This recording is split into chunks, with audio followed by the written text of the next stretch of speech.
ಇವತ್ತು ಉಪಮುಖ್ಯಮಂತ್ರಿ ಹಾಗೂ KPCC ಅಧ್ಯಕ್ಷ ಡಿ ಕೆ ಶಿವಕುಮಾರ್ ಹುಟ್ಟುಹಬ್ಬದ ದಿನ.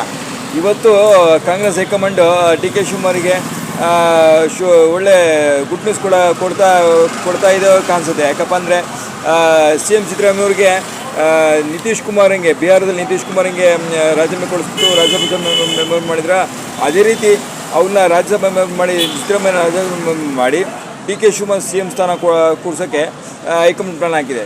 ಇದೇನೇ ಸಕ್ಸಸ್ ಆಗಿಬಿಟ್ರೆ ಕಾಂಗ್ರೆಸ್ಸು ಗ್ಯಾರಂಟಿ ಮತ್ತೆ ಅಧಿಕಾರಕ್ಕೆ ಬರ್ಬೋದು. ಯಾಕೆಂದರೆ ಡಿ ಕೆ ಶಿವಕುಮಾರ್ ಏನು ಮಾಡ್ತಾರೆ, ಅವರು ಮನಸ್ಸು ಮಾಡಿದ ಏನು ಬೇಕಂತ ಮಾಡ್ತಾರೆ. ಅವ್ರಿಗೆ ನಾಯಕತ್ವ ಗೆಲ್ಲಿಸೋದಕ್ಕೆ ಜಾಸ್ತಿ ಹೊಸ ನಾಯಕತ್ವಕ್ಕೆ.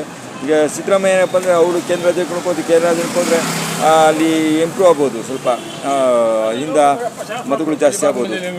ಅದು ಸಿದ್ದರಾಮಯ್ಯ ಒಪ್ಕೊಂತಾರೆ ಕೇಂದ್ರ ರಾಜ್ಯಗಳಕ್ಕೆ ಒಪ್ಕೊಂತಾರೆ ಅಂತ ಪ್ರಶ್ನೆ. ಯಡಿಯೂರಪ್ಪ ಆದಂಗೆ ಸಿದ್ದರಾಮಯ್ಯ ಕೂಡ ಒಪ್ಪಿಲ್ಲ. ಯಡಿಯೂರಪ್ಪ ಬಿಡಿ, ಅವ್ರು ಜಾಸ್ತಿ ಓದಿರಲಿಲ್ಲ, ಅವರಿಗೆ ಬರೀ ಇಂಗ್ಲೀಷ್ ಗೊತ್ತಿಲ್ಲ, ಹಿಂದಿ ಗೊತ್ತಿಲ್ಲ. ಹಾಗಾಗಿ ಅವರು ರಾಜ್ಯದಿಂದ ಒಳಪಟ್ಟಪ್ಪ ಸಿದ್ದರಾಮಯ್ಯ ಅವರು ಇಂಗ್ಲೀಷ್ ಚೆನ್ನಾಗಿ BSc ಎಲ್ಲ ಮಾಡಿದ್ದಾರೆ. ಅವ್ರು ಭಾಳ ಬುದ್ಧಿವಂತರು, ಹೋಗೋಕ್ಕೆ ಅವಕಾಶ ಇದೆ, ಈಗಲೂ ಅವಕಾಶ ಇದೆ. ಕೇಂದ್ರ ರಾಜಕಾರಣಕ್ಕೆ ಹೋದ್ರೆ ಅಲ್ಲೂ ಸಾಧ್ಯತೆ ಇದೆ. ಡಿ ಕೆ ಶಿವಕುಮಾರಿಗೆ ಮುಖ್ಯಮಂತ್ರಿ ಸ್ಥಾನ ಸಿಗುತ್ತೋ ಅಥವಾ ಪರ್ಮಿಷನ್ ಸಿಗುತ್ತೋ, ಅದು ಬೇರೆ ಕಡೆ ಸಿಗುತ್ತೋ ಅನ್ನೋ ಪ್ರಶ್ನೆ.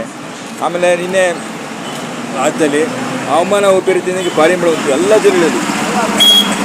ವಿಜಯಪುರ ಜಿಲ್ಲೆಯಲ್ಲಿ ಆಲಮಟ್ಟಿ ತಾಲೂಕಿನ 4 ಜನ ಸಿಡ್ಲು ಬಡ್ದು, ದಂಪತಿ ಮತ್ತು 2 ಮಕ್ಕಳು. ಆಮೇಲೆ ದಾವಣಗೆರೆ ಜಿಲ್ಲೆಯಲ್ಲಿ ಒಬ್ಬರು ಸತ್ತೋಗಿದ್ದಾರೆ, ಕುರಿಗಾಯಿ ಒಬ್ಬರು ಸತ್ತೋಗಿದ್ದಾನೆ. ಒಟ್ಟು 5 ಜನ ಸತ್ತೋದ್ರು. ಸೊ ಬರೀ ಆಗತ್ತೆ. ನಿನ್ನೆ ಮಳೆ ಮುಂಗಾರು ಮಳೆ ಬಂದಂಗೆ ಬಂತು. ಅದು ಮುಂಗಾರು ಮಳೆ ಎಲ್ಲ, ಬೇಸಿಗೆ ಮಳೆ ಇಲ್ಲ, ಎರಡೂ ಅಲ್ಲ. ಅದು ಹವಾಮಾನ ವೈಪರೀತ್ಯ ಬಂತು, ಸೈಕ್ಲೋನಿಕ್ ಸರ್ಕ್ಯುಲೇಷನ್ ಬಂತು. ಒಂದೇ ದಿವಸಕ್ಕೆ ತನ್ನೋಡ್ದು ಅಷ್ಟು ದೊಡ್ಡ ಬಂತು ಮಳೆ. ಓಕೆ, ಆಮೇಲೆ ಇನ್ನೂ 15 ಸಾವಿರ ಮಳೆ ಬರಲ್ಲ, ಮುಂಗಾರು ಮಳೆ ಬರಲ್ಲ. ಜೂನ್ ಮೊದಲುವರೆಗೆ ಬರುತ್ತೆ.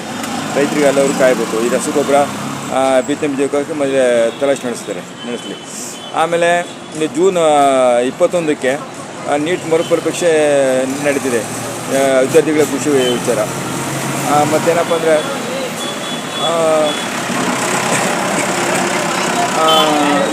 ದರ್ಶನ್ಗೆ ರೇಣುಕಾಸ್ವಾಮಿ ಕೊಲೆ ಪ್ರಕರಣದಲ್ಲಿ ಬಂಧಿತ ನಟ ದರ್ಶನ್ ತೂದೀಪ್ ಅವರು ಪರತ್ನ ಜೈಲಿದ್ದಾರೆ.